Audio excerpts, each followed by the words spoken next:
Hello and welcome to Leadership and Strategic Management. I am Bill, the company's expert. Thank you for joining me today. This is the live stream. It's still technically experimental, actually, where we talk about business, higher level business concepts. And this is episode 15. This is called Stack Ranking and Rank and Yank, the Toxic Management Myth. So that's what we're going to be talking about today. This is an interesting topic, and one that is intensely personal for me, since I experienced this working at GE 30 years ago under Jack Welch, and I see that it's been taken and it's been propagated since then. So we're going to talk about that today, and as always, a shout out goes out to my YouTube channel members. You guys are awesome. Also to my Patreons, to my super thanks donors. Those are always nice to get. And to my viewers and participants, you guys are awesome. Thank you for being here.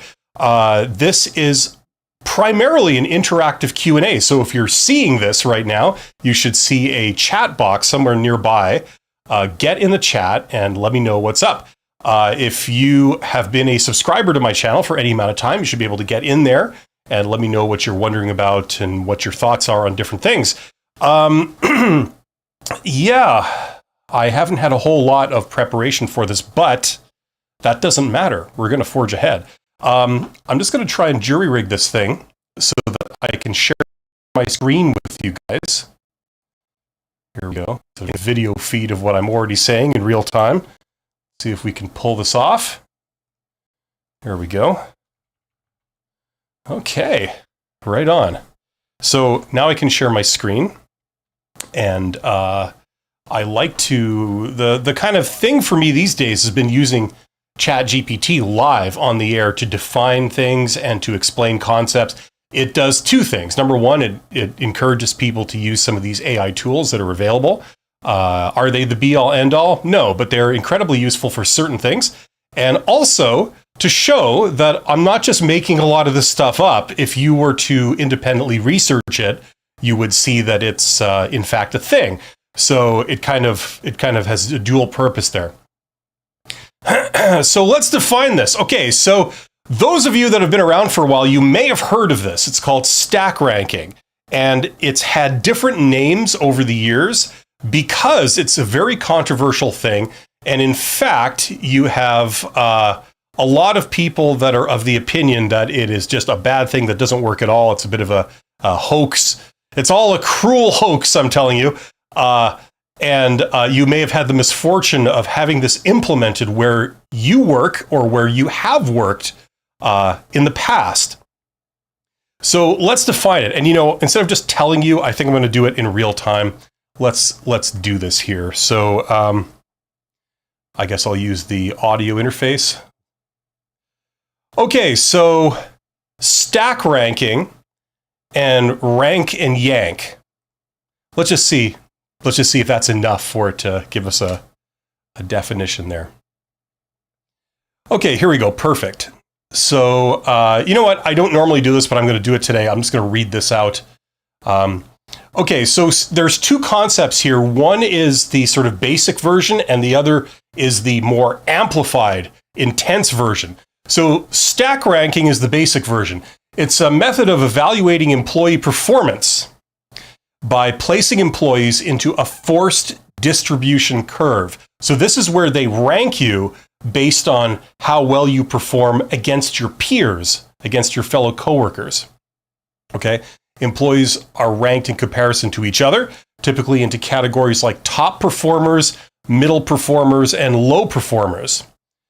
The bottom percentage, for example, the bottom 10%, may be penalized or fired regardless of absolute performance. This approach is often used in companies like GE, where the idea is to ensure that only the best performers stay. Okay? So if this is familiar to you, if they've used this where you work, that's what it's called. It's called stack ranking, right? It's almost like going back to school and you're given like a math test or something. And instead of saying 50% is pass or 70% is pass, like some objective kind of goal, right? Instead, what they do is they take all the scores of the class and they grade it on a curve. And then they say some arbitrary thing like, okay, We've just arbitrarily decided that 50% of people have to fail this test. So they look at the results and they say, okay, well, according to our results, that means that the pass-fail goal, the hurdle, is 75%. So what that means is that half the class got above 75% and half the class got below 75%. And if you got below 75%, you fail the test, right? That's grading against the curve. So imagine that in your workplace, right? We're no longer at school. You're an employee, and every so often you have a performance review with your boss. Usually this is like a formal thing once a year, right? And they grade you. And they grade you on a curve against all your coworkers, right? And then they say, because you're below the average or something, they take measures against you, right? So they may fire you or something. Okay, so anyway, stack ranking is the idea of like ranking people against their coworkers, right? Not through an objective criteria. Okay, so there's pros and cons. Now, rank and yank is the extreme version of it. Rank and yank is an extreme form of stack ranking. It's a more aggressive strategy where after ranking employees, the lowest performers are typically fired or yanked out of the organization.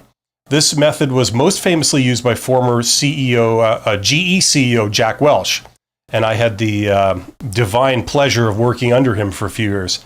So let's talk about this. Now that everybody knows a bit about it, you may have had some experiences with this. And if you have, get in the chat. I'm interested in hearing your thoughts, because this is making a resurgence today. It sort of was a thing in the 80s and 90s. It kind of fell from favor in the early 2000s. And you had a lot of people that study this stuff at universities, professors of business and stuff like that, studying the effects of this and promptly concluding that it's a bad thing for an organization. Okay. And I mean that in every way, not just, it's unpleasant for the employees. I mean, it's bad for the organization. Their financial performance diminishes with these policies in place. But yet, despite that, these days, in the last few years, it's starting to make a resurgence. People are coming back to this, and it's starting to gain supporters. And now companies like Amazon are really gung-ho behind this, as I understand it. So if you work for Amazon or you work for a company that's adopting this, I want to hear from you. I'm curious to see what you think about it. Okay, so and get in the chat. There are 8 people here. I would encourage you, if you possibly can, get in the chat, and I want to hear from you if you have questions or comments or anything like that. Okay, so I want to use this as a platform to talk about how business is evaluated. Now, okay, let's talk about the immediate effects of this, okay? You implement something like rank and yank or stack ranking if you're a manager, right? And that is the idea that, okay, any work group, any team, you're going to set some objective goals. You're going to say that I'm going to rank all my staff, okay, from the top to the bottom. I'm going to have the number 1 employee, the number 2 employee, number 3 employee, etc., all the way down, right? And in any work group, this is what they did in GE. They said, every employee must be ranked as either an A, a B, or a C. So you have to be an A, a B, or a C. And in every work group, you have to have at least 20%, I think it was, or 10%, some arbitrary percentage. An arbitrary percentage, like 20% of all the employees have to be A's. Okay? So the top 20% have to be marked as an A. And then the bottom, I think it was 15%, something like that. The bottom 15% of all employees, you have to be marked as a C. And then everyone in between, you're a B, right? So you have the top 10% or the top 20%, you have the bottom 15%, and then you have everyone in between. And every work group, every manager who supervises some kind of team, you have to rank your employees according to this. You can't just say they're all B's or they're all A's. You have to have that distribution. Then the C's at the bottom they have to be let go. So every year you would weed out, supposedly, the bottom 15% or whatever it was, all your C employees, right? And this was mandatory. This was like a mandatory HR policy. So as you can appreciate, what effects does this have on people if this is how you're graded, okay, every year? Well, basically, it means that collaboration is dead because you're competing against your coworkers to keep your job. That's the first obvious immediate effect, right? So you can imagine, like, if everybody knows that, okay, at the end of the year, they're going to rank us all and the bottom 15% are going to be let go, right? And you're always conscious of this. You're not going to want to collaborate with your coworkers. You're not going to want to do anything that would make them look good, right? Obviously, you want to outperform. That's the obvious incentive here, is to do very well. But in addition, you want to be not just outperforming, but you want to be visible. You want to be perceived as outperforming, right? And as we know, in a lot of different types of jobs, it's not so clear cut, which is the better employee, which isn't, right? Maybe if you were running a sales department, it might be a little bit easier. You could say, let's judge all the salespeople based on the volume of sales that they've done, right? Fair enough. But like if you're on a manufacturing line, right, and you're building cars on an assembly line or something, how do you rank the employees for that? You could go to things like, okay, how many safety violations have you had? How many reprimands have you had for disciplinary things? You could go to concrete things like this. But even that already is questionable, right? Are you really going to rank employees based on how many safety incidents they've had?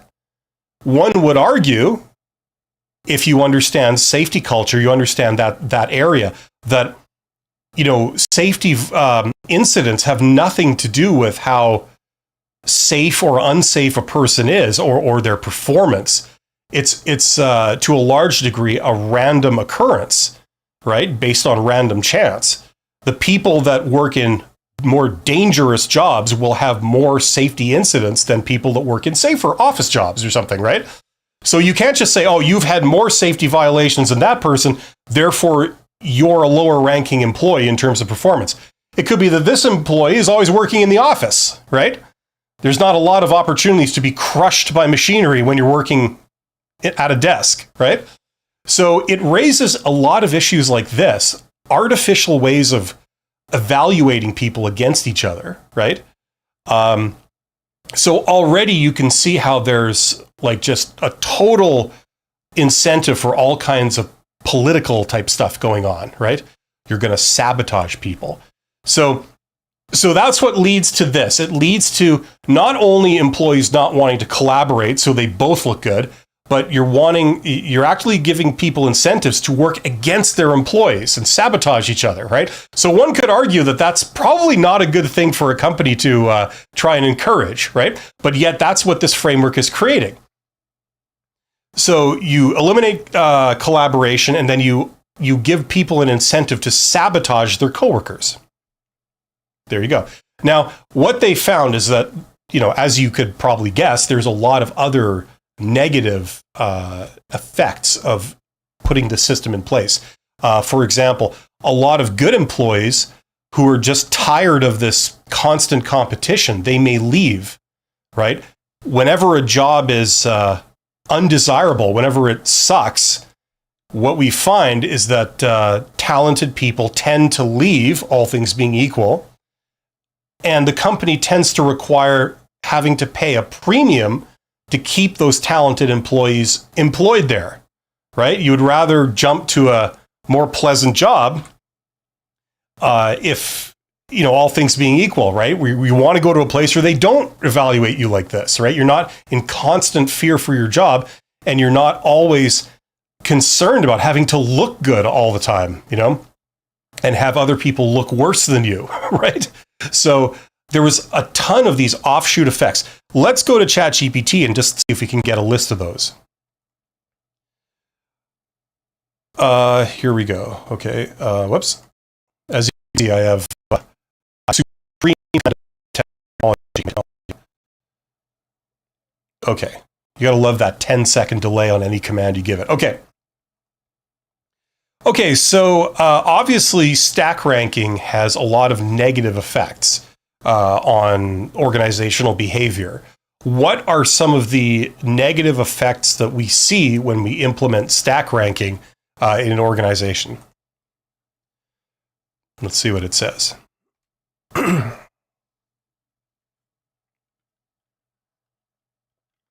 Okay, so we talked about decreased collaboration, right? Since employees are ranked against each other, the competitive nature of the system often leads to a me versus you mentality, right? So competitive in a bad way. Reduced sharing of knowledge. People, won't want to just help other people. They will want to hoard knowledge and solutions so that they can use it to make themselves look good. Negative impact on morale. So fear of being in the bottom tier. We kind of talked about that. Demotivation for middle performance. Those who fall in the middle category often feel undervalued, especially when the focus is so heavily placed on top and bottom performance. This can lead to disengagement and apathy. So that's maybe a less intuitive one. Lack of job security. Now, I would argue that to a large degree, this is maybe undermining a perception that's there. That may be a little bit of a delusion to begin with, right? In a lot of these companies, job security really isn't this guaranteed thing that it might feel like sometimes. If the company, keeps underperforming, then there is no job security for anybody. That's the problem. But it surfaces that. It makes you feel it, whether the problem is acute or not. Unfair evaluation. So obviously, people don't like it because it's not really measuring the right thing. This is a big one, inconsistent performance measurement. So that's something we didn't really talk about. But before we do that, I want to go to some comments here. We've got Alvaro saying, this is exactly what I've experienced in my last job. I just didn't engage in constant competition, and as a result, I'm now thinking in setting up a business instead of searching for a new job. Yeah, I can see. I mean, if this is what you experienced, you were subject to stack ranking where you worked. Yeah, it destroys morale, and it is really a stupid way of doing things. Another big reason why this was done, and I was going to get into this a bit later, but because of what you were saying, Alvaro, let's get into it now. Is that a lot of managers really liked the system, especially people higher up, executive managers, because it gave the appearance that they were taking definite measures to improve performance. That's what it felt like. It felt like we're holding everybody accountable, and we've got a system in place to give people the incentive to want to be productive, right? That's what it looks like. The problem is that when you get into it, you realize that it's completely an illusion, right? For example, let's say you have an underperforming team. Now, in that team, the top 20% of employees are still going to be regarded as A's, and only the bottom 15 are going to be 15% are going to be regarded as C's that should be replaced, right? The reality might be that there's a lot of bad employees in that team that are not performing. You should get rid of like 80% of them, right? On the other hand, you might have a really high-performing team, right? That's doing a fantastic job. But according to this system, you would still need to get rid of 15% of those employees because they're underperforming, right? You know what I mean? And only recognize and promote the top 20% of employees. In reality, you'd want to recognize and promote 60% of those employees. You know what I mean? In terms of absolute performance. So it makes everything just totally arbitrary. A manager could be doing a terrible job at directing and coordinating their team. They could be totally underperforming. And the result of that is that the bottom 15% of employees have to be fired. You know what I mean? It's not the fault of the employees. It's the lack of attention by the manager. You know what I mean? So it's just a totally arbitrary thing. And as I think we all know, people don't like arbitrary rules, especially when your prosperity depends on it, right? So anyway, so we talked about this kind of stuff, subjectivity and bias, inconsistent performance measurement. Okay. Now, what was the end result of this? Okay, things like this: high employee turnover, like we talked about. High performance often thrive in a system where the achievements are recognized. However, the anxiety and toxic atmosphere created a fear of being ranked at the bottom, may cause talented employees to leave. Yeah, exactly. And there's no guarantee that just because you are a overachiever, you're going to be ranked in the top 20 or in the middle. You could be ranked in the bottom 15 if you end up in a really outperforming team. You know what I'm saying? Like, it's totally arbitrary. So you get loss of good employees. Okay. Now, this was the other interesting thing. This is less intuitive. What they found was one of the effects on the organization was that what this system created, it created a system of short-term gain, long-term fail. That's what they found. Okay. So in the short term, this does succeed in lighting a fire under everyone's butt and getting them to try and outperform, right? So, okay, fair enough.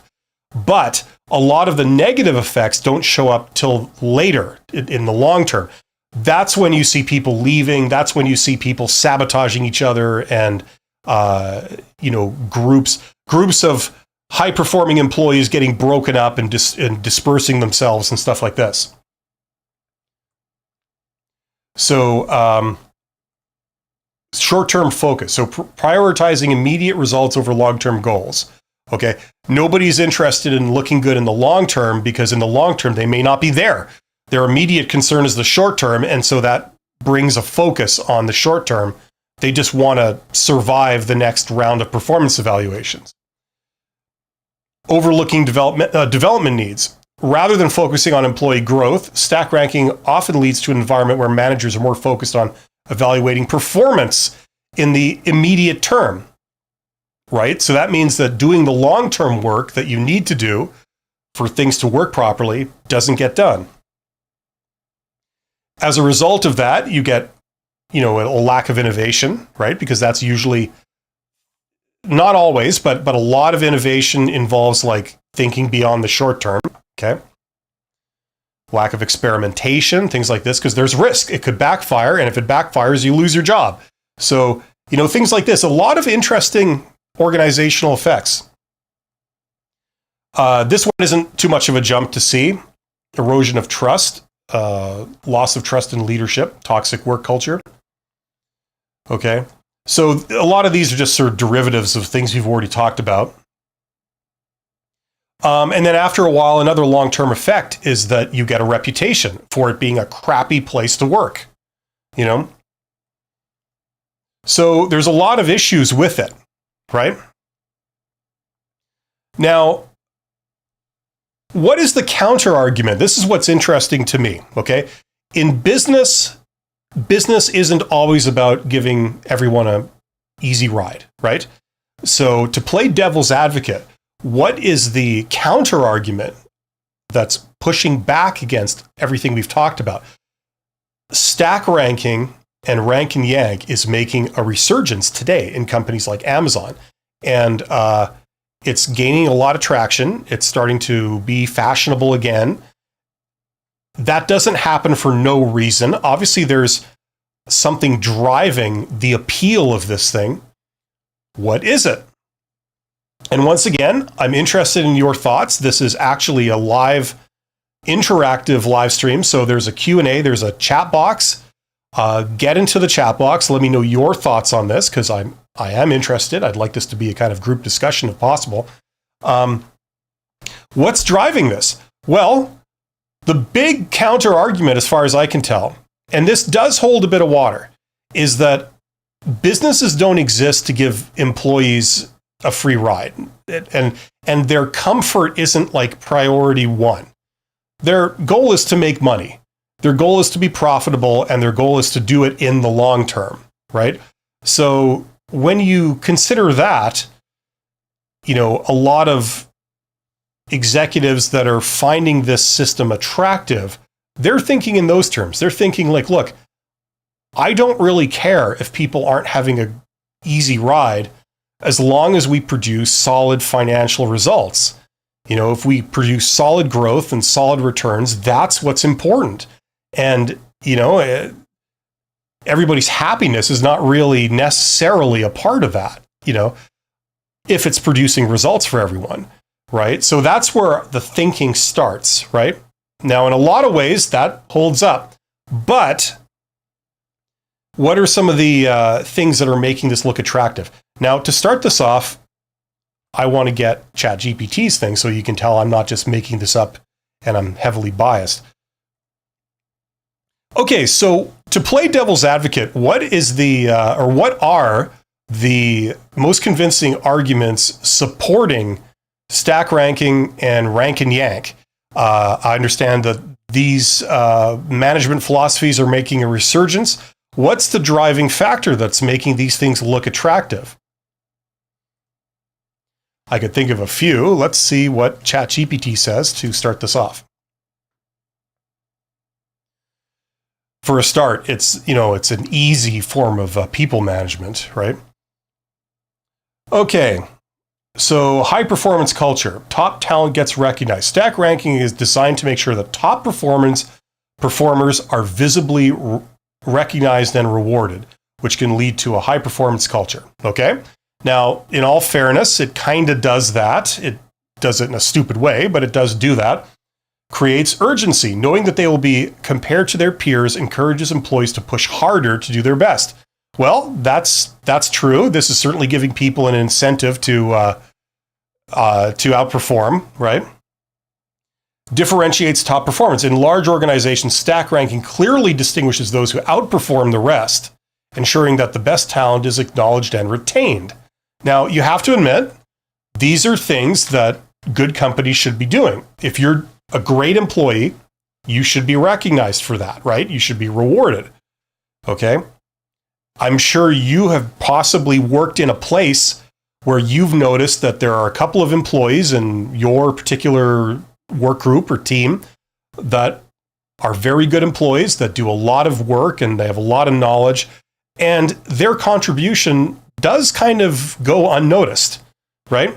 So in theory, stack ranking is supposed to expose a lot of that and say, listen, this person is actually outperforming. They need to be recognized as such and rewarded. Okay, fair enough. Alignment with business goals, clear performance standards. Okay, so yes, you tie everyone's ability to their ability to meet the goals of the organization. Okay, it focuses on results. Results. Okay, gives it that too. Drives accountability and productivity. Okay, now it holds people accountable. I would agree with this, okay, in the sense that, if you're just phoning it in, you're really not contributing that much, it will expose that. There's an incentive for that to be exposed. So fair enough. Eliminates mediocrity. Okay, that's more based on interpretation. And short-term improvement, sure, yeah. Okay, so it focuses on rewarding top performers like we've already covered. Retention of A players. Well, as we talked about, that's not necessarily a guarantee, right? Okay, here we go. Now here's some interesting effects that I want to get into. Simplified decision making, objectivity in evaluations. In theory, stack ranking provides a level of objectivity by forcing managers to compare employees directly. Okay, yeah, that's true. Eliminates subjectivity. I would question this. I don't know if that's necessarily a thing that's been shown. I would argue it's quite the opposite. The boss will play favorites even more in this system, is something that I noticed at the time. Okay, so it kind of goes on. These are more sort of derivative stuff here. facilitates talent mobility, more efficient resource allocation. You see, once again, I would question some of these. It might give you the impression or illusion of that happening. Changing a company culture, yeah, it's changing it for the worse. Okay, now this is interesting here. Why are these practices resurging? Why are we seeing this stuff getting more fashionable these days? Pressure to perform, okay. I mean, that's always been the case. Data-driven decision making, yeah, here we go. It's interesting how in this day and age, they can use that term data-driven to basically back anything they want. That's what I've noticed. Have you guys noticed that too? It takes the onus off a person's learning and experience and puts it onto some arbitrary data-driven test, right? Now, as we all know, there's lies, damn lies, and statistics, right? You can use data to prove anything you want, right? If you have control over what data you use and how you evaluate it. You know what I'm saying? It makes it very, very flimsy sometimes, right? And this is a classic case of it. If they're arguing that, oh, this is a data-driven decision, well, how do you rank an employee? At the end of the day, it really does come down to your impression of them. Even if there's data associated, if you get to pick the test and you get to pick how the test is evaluated, even something like sales data, if you get to assign different salespeople to different tasks, different customers, right? Different products, a different type of sales, then you can skew the results completely, even though it's data driven, it's going off real world results. You control the test, So once again, I would argue that it's the illusion of data driven decision making, but that's just me. Let's go back to this. Startup mentality. Companies love, have you noticed how large organizations love to drag startups into things when it suits them? But as we all know, big companies usually don't behave anything like startups normally in almost anything they do, right? But they love to drag it in those few instances where it tends to back up what they're arguing for, right? Emphasis on results. Once again, it's an emphasis on results, but it doesn't necessarily pan out that this initiative produces results. Okay, while these arguments are compelling to some, they often overlook the long-term negative consequences of high turnover, stress, and diminished collaboration. Okay, excellent. Okay, so for what it's worth, I worked in GE under Jack Welch, who brought in stack ranking. And I believe they also brought in rank and yank. That was a part of it. And my understanding was at the time, Jack Welch used stack ranking and rank and yank as an explanation for why GE was performing so well during that period. However, later it came to light that GE's success was not attributable to stack ranking. It was attributable to other things they were doing, like acquisitions and a heavy dependence on financial services through their the division of their company that dealt with financial services. I think it was called GE Capital. And shortly after Jack Welch left, the company didn't implode, but it took a major hit in the dot-com bubble, and then it took a further hit in the 2008 financial crisis because it was so overexposed. So is the consensus among people who study this that stack ranking was a good thing or a bad thing when it came to GE's financial performance? That's what I'm interested in pursuing. Let's see here. Because they were leading the charge with this. They were the one that really popularized it. And then other companies like Microsoft adopted this. I guess it's updating the saved memory about me, I guess. Isn't that lovely? Big Brother and whatnot. GE was the big success story for stack ranking, and that's what a lot of other companies tried to copy. Okay, so they did that. They were widely credited in driving a period of impressive performance. However, as you mentioned, the long-term success of GE was due to a combination of factors, with stack ranking being just one component of a much larger strategy. Okay, so does that mean that it did contribute to it? Let's see. Stack ranking's role in GE's success, short-term performance gains. Yes, we know that. Okay, and he did do a lot of acquisitions. That was a real driver of the success. Same with the financial services. Here we go. The limitations of stack ranking. No direct link to financial performance. While stack ranking might have motivated employees and reinforced a high-performance culture, there isn't clear evidence that it directly contributed to the financial gains GE experienced. So once again, this is why it was emulated by other companies, because it had the appearance of working. A very successful company was using it. The assumption was that they were successful because they were using this. But the reality was their success was because of other things they were doing, not because of this.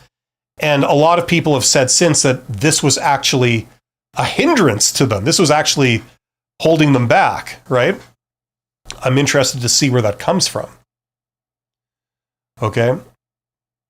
The company's profits were more directly tied to financial services and acquisitions. Okay. Stack ranking's legacy. Post Jack Welch, when the focus shifted from acquisitions and financial services to more operational concerns, GE struggled. Yeah, there it is. The company's over-reliance on GE Capital. I remember that. And what I experienced, by the way, was these people were so goddamn arrogant. It was amazing. I was very young at the time. I was in my 20s. I didn't know a ton of stuff. But I remember coming into that company and they were just so damn arrogant. They had this aura of superiority. They would even say things to us like, oh, we hire the best and leave the rest. You know, everything they did was like, it was like this self-ego reinforcement thing that they did. We do this, it succeeds because we're the best. You know, it was like, that was hammered into you. It was like a brainwashing type thing. I remember that. And I remember not buying it at the time, but that's just me. Yeah, and then they got their ass completely kicked in the dot-com bubble. I remember being told, oh, when Jack Welch chairs the meeting, you know, the operational meeting or whatever, all the different division heads get a seat at the table. And it's GE Capital as the biggest division. They're the ones that sit to the right side of Jack Welch. It's like as if that's some like impressive thing, right? You know, yeah. And then they got creamed by the dot-com bubble because they were engaging in a lot of questionable financial practices, like all the banks were and stuff at the time. So, and also Jack Welch, as I understand, left or retired immediately before that happened, leaving his successor, Jeff Immelt, holding the bag. That was my understanding of what happened there. Okay, so the company's over-reliance on GE Capital, which was hit hard by the financial crisis, became more apparent, and the impact of stack ranking became less clear in the face of economic downturns. And then they get completely creamed in 2008. And that's really what's, you know, it was kind of like the banks. They congratulate themselves on being so smart when it really turns out that they were just, you know, doing all kinds of extremely risky practices, but thinking that they weren't risky, or at least portraying them as not risky. So there you go. Now, the larger management debate. So coming back to stack ranking, while some might argue that the stack ranking was effective in maintaining high standards, the broader view among critics is that stack ranking alone doesn't lead to long-term success. This is what I'm interested in analyzing, because they keep saying it's a bad thing, and I believe it's a very bad thing, but where precisely does that come from? I think at the end of the day, as far as I'm concerned, it really just depends on your opinion, because using a real objective, data-driven approach, it's very hard to make a solid, watertight case that it doesn't work. There's always going to be detractors that will claim that it does work. And usually it's by associating an organization that's doing it with success. If they're doing it and they're successful, it looks like it's working. This is the problem. And it's very hard to prove that, your success does not come from this management strategy, right? Very, very hard to show that. You can show there's all kinds of negative effects. You could show that people are unhappy, but in terms of actually directly linking it to financial performance in a solid way that stands up, it's very, very tough. Anyway, this is what ChatGPT says for what that's worth. Conclusion, in short, stack ranking was likely a tool that helped GE maintain high performance during Welch's tenure, but it wasn't the driving force behind GE's financial success. The success of GE during that period was more attributable to strategic acquisitions, the growth of GE Capital, and strong leadership, right? So why do people get fooled by this? They get fooled, it seems, because a very successful company is using this. Therefore, it's success by association. Therefore, this policy that they are doing that nobody else is doing, that must have led to their success, right? So other people jump on the bandwagon. They adopt it too. Now, when those companies that jump on the bandwagon, they start to fail, that starts to throw doubt on the concept that this is working and it's a good strategy, right? And then when the main company, GE, that originated it, when they start to fail, then we can all point the finger at them and saying, well, the reason for their failure was clearly because of stack ranking. But once again, that's very flimsy, right? So to me, it really seems like it all comes down to your personal belief system, really, because it's very hard to prove it with watertight financial evidence. You know what I'm saying? That's what it really seems.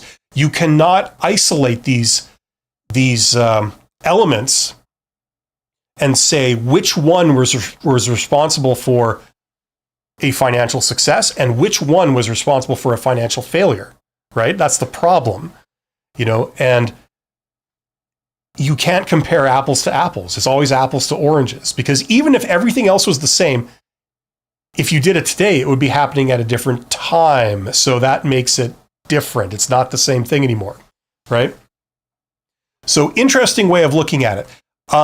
What I think most people would agree with is that if you want to drive talented people away, the thing you should do is treat them like crap and make them afraid for their job and impose some arbitrary rules upon them in the way that they're going to be evaluated. And most people would agree that that's not a recipe for success.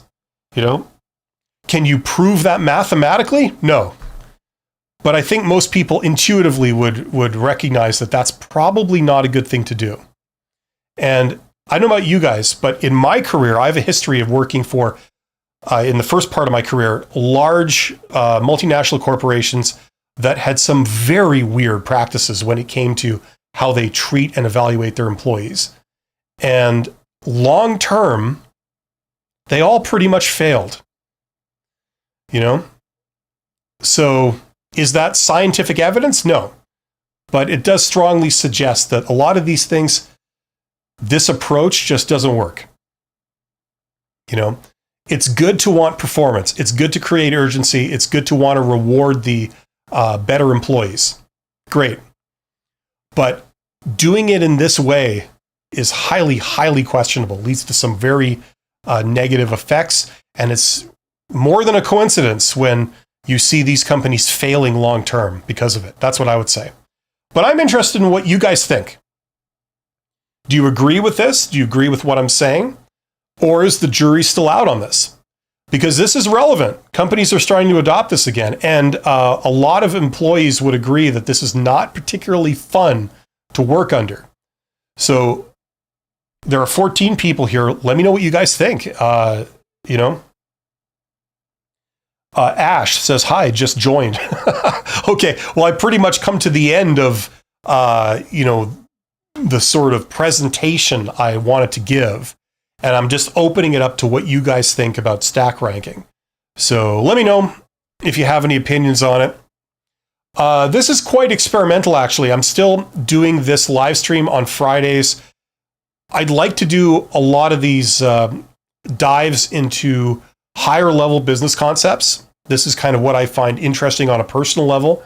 To be honest with you, I find that it's hard adapting it to a live stream kind of format. It's a lot harder than you would think. It would be good if there was more participation, but I guess I have to come up with a more compelling thing if I want more people here. If you have any suggestions for future topics for me to cover, some interesting higher level management concepts, let me know, because I'm on the lookout for those. Yeah, I think that's pretty much it. In the absence of any questions, I want to thank everyone who showed up and participated. Thanks to Alvaro and to Ash, I guess. You guys are awesome. Tune in next week at the same time for another sort of deep dive into a higher level management concept. If you are someone that's looking to learn how to manage people or how to manage projects or how to manage money or any of those things, how to manage assets, those are kind of things that I would like to talk about here today. If you want to learn business, if you want to learn business is the scientific study of how to make money. That's what it is. So if you want to learn that, always remember I have a course for that. It was created for as a solution for people who, particularly who are interested in doing an entrepreneurial type thing. Either you want to start a side hustle or you want to work for yourself one day. But you don't, it's not part of your goals to take 2 years off and go back to school full time and pay 5 figures to go and do that. But you do want the knowledge. So if that's the situation you're in, check out that course. That's a great solution, best bang for the buck around. Link in the description. I see there's some other people here. Brian says, what happened to observe, evaluate, and determine? Well, you see, the supporters of stack ranking would argue that that is precisely what they're doing. You see, isn't that beautiful, right? They're observing the performance of their team, right? They're evaluating it against a standard, which is like against each other, right? And they're making a determination on what you should do with those employees, including promoting the higher performers up, right? So they agree that this is the very mechanism to be able to achieve just what you're suggesting, Brian. That's what makes it interesting. On the other hand, you could take a look at it, as I'm sure you are, and say, this is the opposite of that. This is setting arbitrary rules. It's not really looking at anyone's performance against a standard. It's instead evaluating you against a moving target. And the other interesting thing here is that I would argue that if you are a terrible boss, a terrible manager, this is a system where it hides that, because you could take any team, no matter how good or no matter how bad, and come up with the same sort of result. You've got 20% overachievers, 15% underachievers, and everyone in the middle is just fine, Even if objectively they're all doing a terrible job because it's a bad team managed by an idiot who's doing a terrible job, you would still show the same result, right? So that's kind of a beautiful thing about it, that no matter how bad the manager is, all the employees, it shows the same sort of distribution in their performance, right? That's one of the problems with it. That's precisely the big problem, including if you have a great team that's outperforming everybody, but you still have to find 15% of them and fire them. You know what I mean? Like, that's the other questionable thing. So it depends how you look at it. And like most things in life, usually the optimal solution is usually some kind of middle ground, right? You do want to look at people relative to each other and say, like, okay, this is realistic, this is unrealistic, right? It's realistic because this other guy's doing it. You can't say it's unrealistic when your coworkers are all doing it, right? But you also want to hold people to an absolute standard and say, okay, I don't get my value based on the value of him or her. I get my value based on how well I perform to a standard, right? So that's why it's such an interesting topic, because depending on your perspective, you could look at it and say, this is totally the solution, the way to go. Other people look at it and they say, no, this is like anathema, you know? You're welcome, Alvaro, and thank you for being here. I appreciate that. Hopefully you got something out of it. Okay, I will be back in 1 hour to do my regular live stream where we talk about job search. So if you are interested in that, stick around for that. Otherwise, let me know your thoughts. Let me know if you have any suggestions for future topics for leadership and management skills. And I will see you guys next week. Take it easy.